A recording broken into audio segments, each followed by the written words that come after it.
Welcome to Disaster Preparedness Class number 2. My name is Ann Forrest.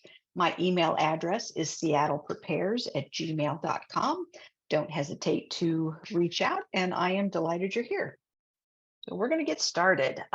Before we start, the questions I always get are, is this class recorded? Yes, it is. After class is over with, I will send you the recording, which will be up on the YouTube channel that I have. So if you miss a class or if you want to pass it on, that's fine. So yes, this is being recorded, and yes, it will be available up on YouTube later tonight or tomorrow. Yes, there is homework. I love that you're here and learning, but there are some things, some steps you need to take in order to truly prepare your household. So I will try to consistently point out that homework and encourage you to do as much as you can. I've tried to divide this up into manageable chunks to keep you from getting overwhelmed. But that's tough. Yes, I will send out the slides. You're more than welcome to do with them as you see fit. If you have any questions, please put them in chat, or if it seems like a question that would be appropriate for the entire group to hear, not something super specific to you, but something that would be of general interest to the group, I encourage you to just unmute yourself and start talking. But if you'd like something very specific answered, you're free to email me and put it in there, or even put it in chat. I will take a look at the chat before we're done with class. And then, yeah, again, after class, happy to answer specific questions. I'm happy to stay online for a while if you have something very unique to you. So, just a general question. How many folks didn't have problems with downloading the apps, the smartphone apps? It is not the easiest process. I will grant you that. Okay. Again, if you have anything specific, please let me know. The easiest way to do this smartphones is to have a computer or a tablet or a laptop running and point your phone at all of those QR codes I give you, and then get those things onto your phone that way. I did hear that the survival guide for the Android phones is not working. I'm not sure exactly what happens. Sometimes they just stop supporting them, or they become like the one I looked at was $6, and I really try to encourage you guys to download free ones. I don't think there's a huge need to pay for these. Unfortunately, I don't have an Android phone, so it's a little bit tough for me to test this, but I will try and find a good replacement, and I will send it out as soon as I can. And I know that the knot tying apps have changed, and the video that I send you to is difficult for me to change. So unfortunately, it's not a simple process that I've devised, and I need to figure it out. So I will send this, what you're seeing on the screen right now, I will send this out with today's notes and the recording so that you can download a free knot tying app for Apple phones and Google Android phones, and then also a really good offline navigation map for Apple phones and Google Android phones. These are maps that you download ahead of time, and they kind of sit underneath the app. In this case, it's called OSM and. Very odd name, but and if we lose all internet signal, or you're traveling and you don't want to pay for internet signal in a foreign country, or if you have really crappy signal or whatever, you can still navigate really, really well with these apps. So even if you don't have cell phone signal or internet access, you can still navigate with these offline map navigation apps. So happy to answer more questions about those if you have them. But again, what's on the screen now, I will send out to supplement what was on that video that hopefully you had a chance to look at. Okay, I'm going to address the fear, trying to bring everybody's expectations, trying to make them realistic, and trying to counteract some of the fear that I know that's out there. So what we know is most people here in Seattle will be hurt by debris falling on them, not buildings collapsing on them. We do have some very fragile buildings here in Seattle that will not do well in an earthquake. But by and large, our building standards have been somewhat adequate even way back, so that most of our buildings are going to have a great deal of damage, but they are not going to pancake on top of us. So what you see in less developed countries will more than likely, can't guarantee, but more than likely not be our situation, regardless of which earthquake fault line happens to do its thing. So more people are going to be hurt by debris falling on them than buildings collapsing, which is why that drop, cover, and hold on is so important. You need to protect yourself by getting under furniture if at all possible. Number two, disasters bring out the best in people, not the worst. I can tell you, I would not still be teaching this if I thought anything else. Um, I I do not own a gun. I will not get a gun. I am not worried for my safety after a disaster. It does bring out the best in people, not the worst. People, the world will be so turned upside down that stealing a TV is going to be the last thing on anybody's mind. It's going to be, what do I do? This is devastating. And how do I get myself fed? And what can I do? So it happens all across the globe. I'm praying, I am banking on the fact that the US is not different than any other culture out there. It always brings out the best in people, not the worst. And number three, seismologists know the risks better than anyone, and they still live here. So if you've been contemplating leaving Seattle, rest assured that a lot of us that know how bad it could be are still living here. We think it's worth the risk, and it's an amazing part of the country. So hopefully that helped a little bit. We are going to go to our first topic of the night, which is water. Where do we get our water? I think this is fascinating. Not super essential to earthquakes, but it is super interesting. So we get 30% of our water here in Seattle from the Tolt River Shed, which is that top right lake on the map there. 70% of it comes from the Cedar River Shed, Cedar River Watershed, bottom right. You can actually tour the Cedar River Watershed. Very cool tour. I would suggest that when the weather's nice and they're open. So that's where we get our water, which means it has to travel a very long distance to get to Seattle. And the pipes that it is traveling through are very, very old. I heard this, and unfortunately, I didn't capture the information, but I believe the last wooden water pipe was just replaced like less than 10 years ago. So our pipes are very old. They are not going to withstand an earthquake. And you can tell to get that water to us here in Seattle, that water has to travel a very long distance.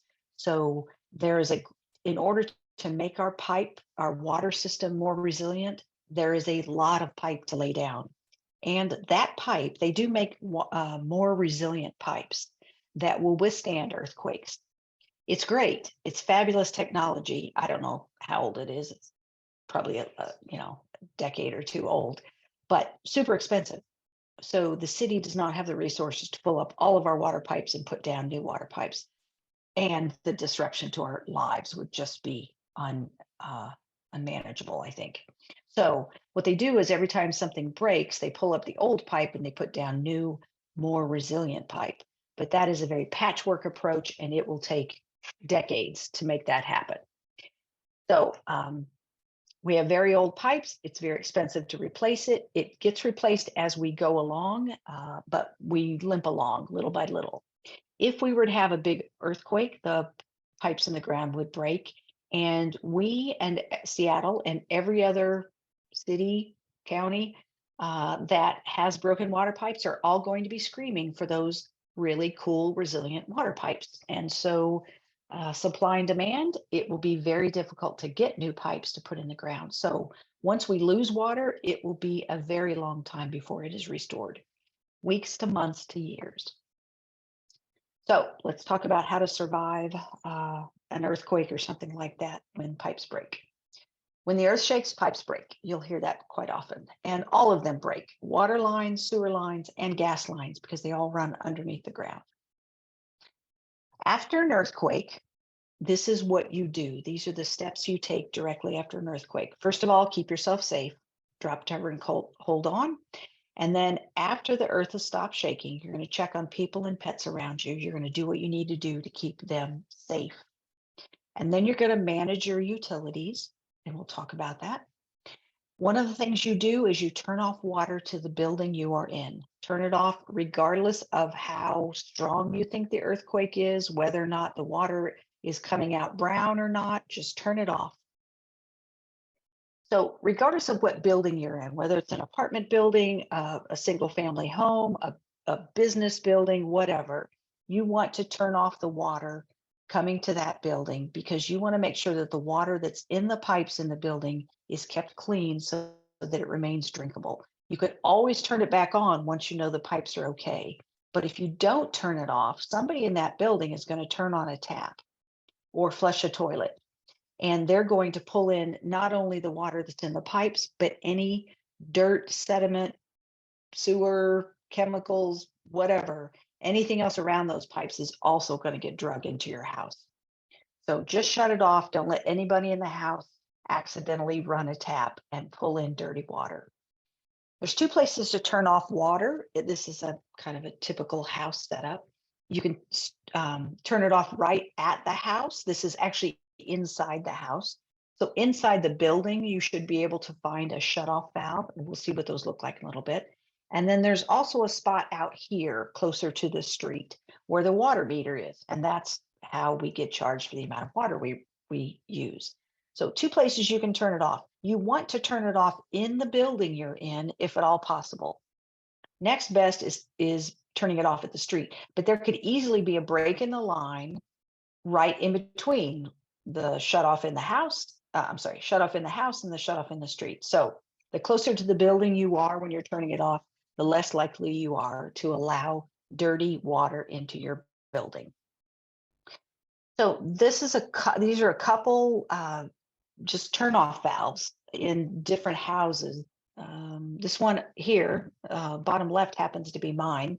It somehow got spray painted over, but I put this tag on it that just says water, turn off after earthquake. So if everybody forgets what they're doing in my house, including myself, we've got some kind of visual reminder of this is where it is and this is what I'm supposed to do. So find that valve in if you can, in your apartment building. I know that's tough, but definitely in your single family home, find that valve, mark it, give yourself a reminder to turn it off in an earthquake. Out in the street, it's going to look something like this. Here's one with it open. This tool is nice to have. It's not essential, but it's nice to have. It's called a water shutoff tool. It has a little clamp is the wrong word. It has a little thing on the end that allows you to turn this valve easier. So this valve on the right, this is pretty much what mine looks like. This valve on the right is the turn off valve. When the valve is running in line with the pipe, the water is running. So if it's in line with the pipe, the water's running.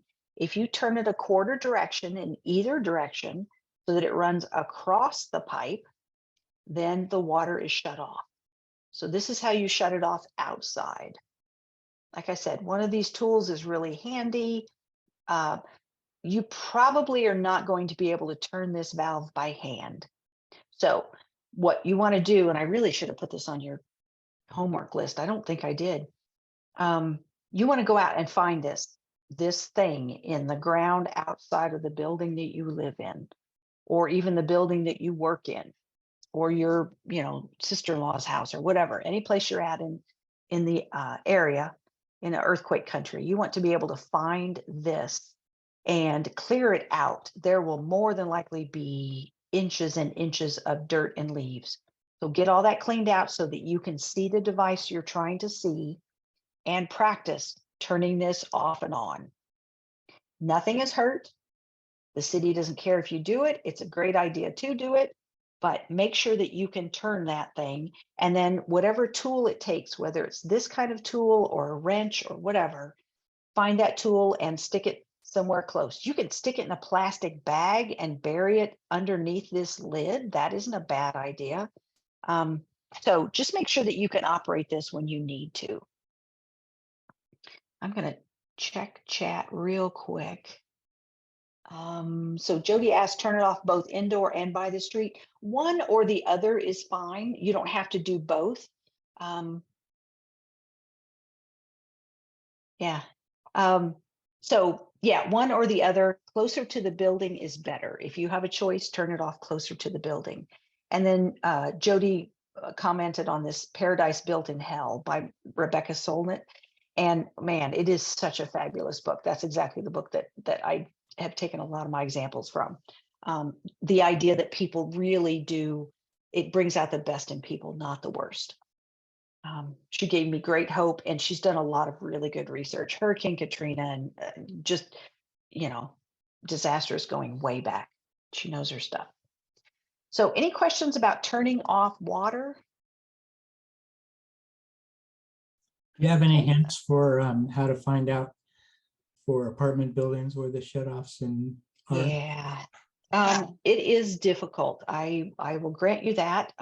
In general, I think it's fair to say that apartment managers, property managers, landlords do not want you knowing where this is, and and are very, very resistant to giving you power to do this. And if they have 24/7 maintenance on site, great.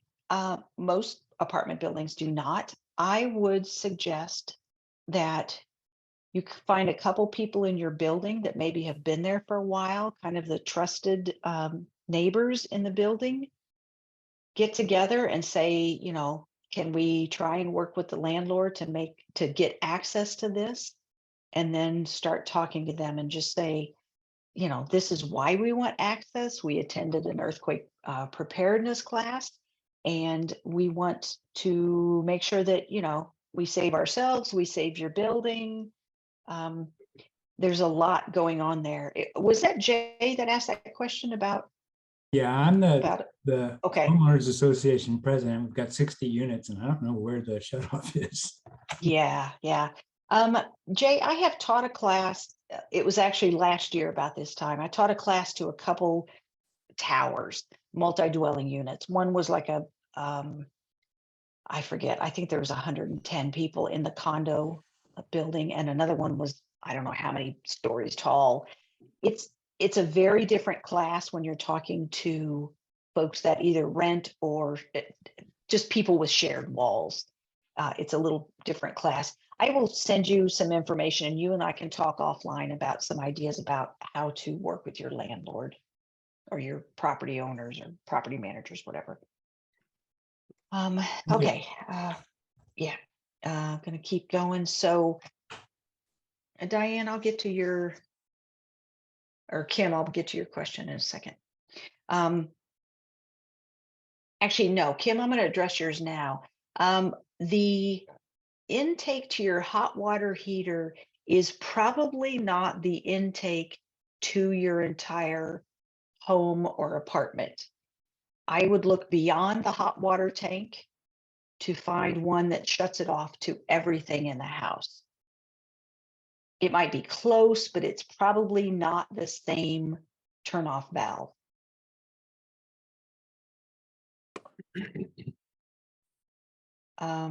Yeah. Dominic, I see your question. All right. Yeah, you guys keep chatting in the chat box if you want to.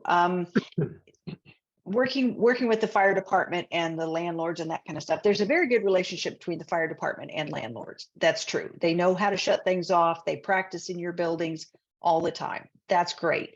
The problem is if there was a massive event, the fire department can't get everywhere all at once. So that's why it does behoove residents to get access to utilities if they can.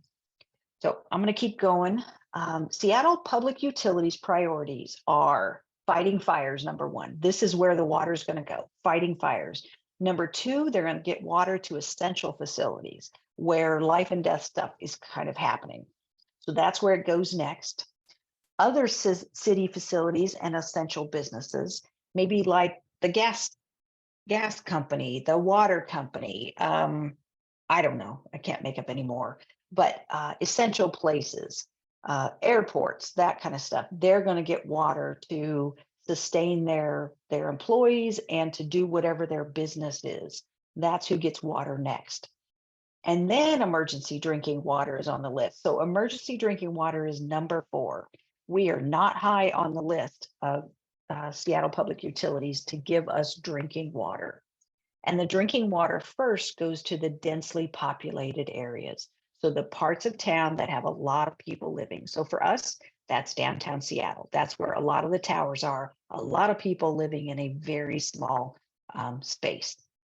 So densely populated areas are going to be first, which means places like my neighborhood, which is for the most part single family homes, we are not on the list for weeks. They are not going to worry about getting us drinking water. Not that they wouldn't want to, but there's just not enough to go around. There's not enough ways to get it to us, all kinds of stuff. So if you're in a less densely populated area, you, even if you aren't, you have to be thinking about water because like I said, drinking water is number 4 on the list. So many things to do besides give us water. So there's a few of these things. I call them water buffaloes. I don't know if that's what everybody else calls them, but there's like 4 to 7 of these in the entire city. So there's not many. That's not going to be rolling up in your neighborhood anytime soon. So if the city's not going to supply me with water, where do I get it? It needs to be stored in your household as much as you possibly can. And the guidance is 1 gallon per person per day for 2 weeks and more if you can. So if you have a household of 3 people, that's 42 gallons of water. You want to include extra water for your pet. So that's about 4 gallons to last those 2 weeks. More if you have a big pet, less if you have smaller pet, double that if you have 2 pets. So definitely store as much water as you possibly can. And I know that's an issue for folks with shared walls because space is such an issue. How am I supposed to store that much water? Tuck it wherever you can. Buy gallon bottles and just tuck them every place you can. Put them in suitcases that are empty. Put them behind the toilet. Put them at the bottom of the hall closet, wherever you can think to tuck them. And work with neighbors. Maybe somebody else has more space than you do, and you can stash some of your water over there at their place. Can I drink water from streams, rivers, ponds, lakes, or mysterious springs? No, you cannot. Not in an urban setting. We have too many chemicals running around. We have gasoline and oil on the roads. We have insecticides on our roof. We have just all kinds of stuff. We have sewer lines that are going to break. So in an urban setting, you cannot drink from streams, rivers, ponds, lakes, or mysterious springs, which weirdly, mysterious springs will bubble up from the water. There'll be water in the middle of the street. You won't know where it came from. Do not try and drink it. Do not try and purify it and drink it. Can you drink from a swimming pool or a hot tub? No, not if they haven't been contaminated. You can use that water to wash off or maybe scrub a rug or something like that. But no brushing your teeth, no drinking. It just has too many chemicals in it and you cannot get those chemicals out. Other sources of water. A hot water tank is a fabulous source of water. Yeah, they're like 40 to 60 gallons of water right there, depending on how many you have. I just want to point out in this picture that the drain spout for a hot water tank is at the very bottom. That'll make sense in a little bit. If your hot water tank is secured with something that looks like this, and this is plumber's tape, it is not strong enough for your hot water tank. Remove it and get it secured with something more secure. If you have a toilet, you probably have indoor plumbing. You can use the water in the tank. You cannot use the water in the bowl for anything. Do not attempt to clean that, purify it, use it for anything. You can only use the water in the tank. And that's if you have not contaminated it with some crazy chemical like the blue stuff a lot of us use. Don't use that stuff. You know, if you can help it at all, don't put anything in your tank that will contaminate the water and cause you not to be able to use it. Because that's, I want to say there's like 3 or 4 gallons. I could be wrong. I don't know exactly, but that is a bit of water you could use. So don't use the blue stuff. If you're going to buy bottled water, which is exactly what I recommend, buy it in the clear plastic bottles. It's just a little stronger and will handle the jostling around in an earthquake a little bit better than the milky jugs. I see in the chat, be careful about water and milk jugs. I'm going to hand out a to-do list, a guide on how to fill your own containers with tap water if you want, and it'll give you reasons why you can't get a milk jug clean enough that the water's not going to go bad. So definitely clear plastic if you have a choice. This is how I bought a lot of our water ages ago, back in 2015 when we first got here, and I learned I was in earthquake country. I purchased not a ton, but I purchased quite a few of these. I got this from, used to be called Food Service. I think it's called Smart Chefs or Chef's Choice or something like that. It's like a restaurant supply store. This is probably $7.50 for 6 gallons. Pretty good bargain. It's super heavy, but if you can get those in your house and keep them wrapped up like that until heaven forbid we need them, it's a very nice, it's just very packaged very well. These are down in my basement. I could easily slash open this plastic, grab a gallon jug of water and take it upstairs with me. I'm not having to haul a 7-gallon bottle of water. So Clorox. Clorox is important to help you sterilize water if you need to. And I want to caution you to buy Clorox in smaller containers than you're probably used to. I used to buy it in gallon jugs and it would sit there for a year and a half because I'm using, you know, a couple tablespoons every time I do a white load of laundry. Bleach starts disintegrating significantly at about 6 months old, 6 months after you open it. They actually make bleach more concentrated in the summer than they do in the winter because it degrades faster in the heat. So it's not as stable as you think it is. So buy your bleach, whatever brand you use, buy it in smaller quantities so that you use it up every 6 months or so. You do not want super old bleach sitting around. It doesn't have the potency that fresh stuff does. Jody asked how long bottled water will last. I have seen this in more than one place, but I have trouble finding it on the Food and Drug Administration's website. But my understanding is bottled water is good for as long as it has no expiration date. As long as it was put into the bottle the way the manufacturer said it was put into the bottle, it has no expiration date. So you can keep it for forever. Like I said, I bought ours in 2015. It's now 8 years later and I haven't touched it. And I do not plan to ever touch it unless I need it. I will probably leave it in our house and pass it on to the next owner. So buy it. My advice is spend a couple bucks, you know, buy bottled water at, you know, $1.25 a gallon or whatever, tuck it away and never think about it again until you need it. The idea of turning it over every 6 months is really very stressful to me. I don't have the patience. I'm afraid I would forget. So it was easier for me to just buy it one time and never have to deal with it again. No, Kathleen, I would not say any kind of chlorine from spa chemicals instead of liquid. Maybe you can do it, but I don't know anything about it. And then Dean, the 5-gallon carboys, they're great, but your ability to manipulate them and get water out of them without spilling it everywhere or hurting yourself is less. You know, if you're young and strong, great. 5 gallons of water is not bad. A gallon of water is 8 pounds, I believe. So that's 40 pounds you're going to have to try and tip over and not spill. Okay, back to the slideshow. This little, this is a washing machine hose. It's really good for putting at the bottom of your hot water tank to help you get the water out instead of trying to get a bowl underneath that spout that I showed you was very low. So if you have a hot water tank, take a look at it and figure out if you need something like a small hose.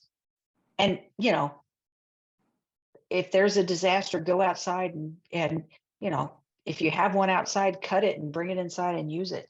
It's not something you have to buy if you have something like that sitting around. I do give out directions, guidance on how to, if you have the space, how to fill something like this. This is a food grade 55-gallon container of water. So actually, I looked at, I got a note from Craigslist today. So this is today, March 29th. And they're selling these food grade water barrels for $30. Juanita is over in Kirkland, so it's not super far away if you wanted to go get one. So it comes out to be 55 cents per gallon. Really very simple. This is not something you're going to turn over and pour out of. So you need to figure out how to get water out of there. But I am confident you guys will be able to figure out how to get water out of there. Or you can buy a fancy pump or a siphon or something like that. But if you're interested in it, and if you have the space to store this kind of container of water, this is a resource. And I'll put the Craigslist link in the notes at the end of class. Oh, this is a long class, sorry. Not suitable for earthquake preparedness. Life straws. And, you know, I don't know if you guys have given these out, but I have.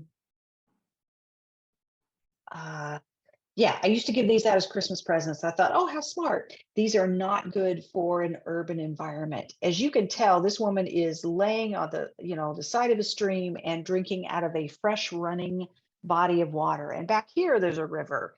Well, that's great if you're in the mountains and you've just got, you know, ice pack that's melting and it's cold and clear and delicious and all that.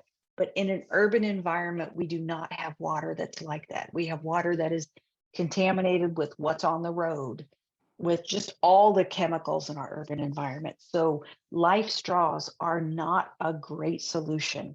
In order to really be useful in an urban setting, they need to have carbon in them. And I'm not even sure about that.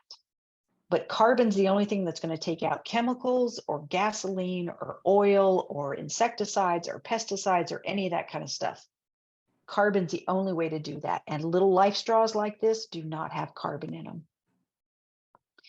This is another thing I see this touted a lot. This is basically a plastic bag that you fill up with your tub and it expands to fill your tub so that you have this huge reservoir of water. And basically you can pull water out and flush your toilet. That's mostly what it's meant for. This is not a great idea because the water pipe right outside your home might be broken and you've already started bringing in contaminated water into your house. So what's the value? These are good for hurricanes and tsunamis when you have warning that something bad is coming and it is time to store some water. My husband lived in typhoons? Yeah, I think so, typhoons. And they used to fill up their bathtub like this before big storms because they could flush their toilet with that water. Not good for an earthquake. We do not get a warning. So any questions before we go on to our next topic? And yes, Jody, that is March 2023. I looked that up this morning. The Craigslist ad was today. So power outage lights. This is what they look like. They are designed to go off when the power, they are designed to go on when the power goes off. So they have a sensor in them that says, there's not electricity running through this circuit anymore. I'm going to turn on. So these are just two of the really portable kinds. Both of these you can pull out of the socket. So they're constantly charging because they're plugged in. If there's a power outage, they will light up like this one is doing, or this one would light up right there. You can pull them out of the socket, and that's now your flashlight to make your way to your electrical box to see what's going on, or to check your phone and see if, is there, or, is it a power outage all over? You can walk to your front door, open your door and see if lights are off, up and down your street, that kind of stuff. So these are power outage lights. They're not all that expensive. This is a light bulb. It's an LED light bulb, and it has something in the base of it that lets it know when there is no longer power running to that lamp. Your lamp's turned off, but there's still power kind of running through it. If that power is ever cut off, this light bulb will turn on.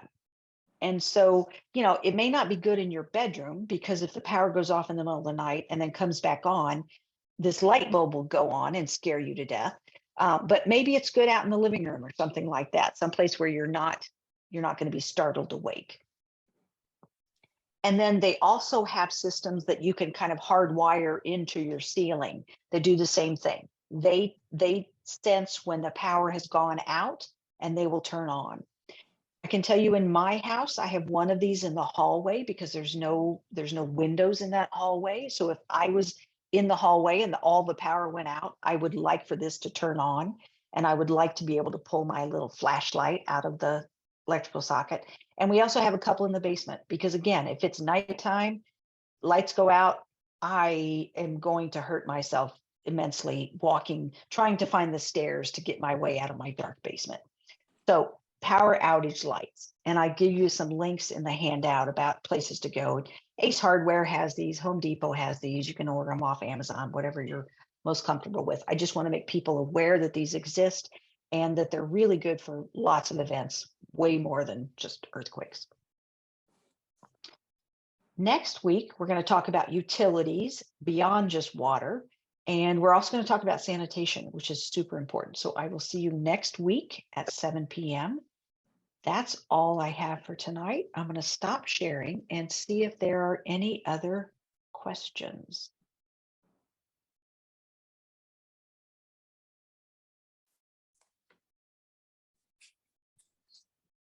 Oh, you're welcome, Jen.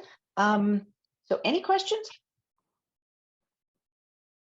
So quiet. Can I treat water from Lake Washington? No, Kathleen.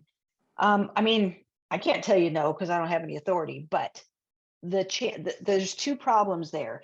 Getting to Lake Washington, getting to the edge and being able to get a bucket and scoop water out of Lake Washington is going to be so hazardous.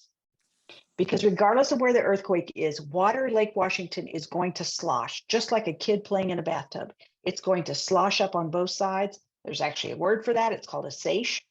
Strange word, but it will wreck the shoreline. Your ability to get to the water and pull out a bucket safely without getting hurt is very, very slim. So that's problem number one, is even getting the water. Problem number two is trucking it back to your home. And problem number three is you have no idea what has contaminated that water, even more than it already was contaminated. There's going to be houseboats bumping up against each other and breaking tanks. There's going to be boats out there. There's going to be sewer lines that crack and just spill directly into Lake Washington. So your ability to get water from the lake, haul it back to your house, and then purify it using carbon, because you can't get those chemicals out any other way, I would never, never recommend that. If you have any capability of putting water aside, put it aside. Kim, rainwater is a nice idea, but again, it should not be your plan. It should be your third plan D kind of thing, because any water running off your roof has everything in it that's in the environment. It's all the pesticides and asphalt and heaven knows what else is on your roof. And now bird poop, squirrel poop, rat poop, rat urine, everything that's on your roof is now running into your water supply. So, I mean, we have rainwater barrels, and I do not plan. It is not part of my system. It is not part of my plan. So I would not recommend it. I just think it's too iffy. At least for toilet flushing, that's a good thought. our ability to use toilets is going to be incredibly impacted after a disaster. And it's for the same reason that we're not going to have water. Those pipes are going to break and you're not going to be able to flush toilets.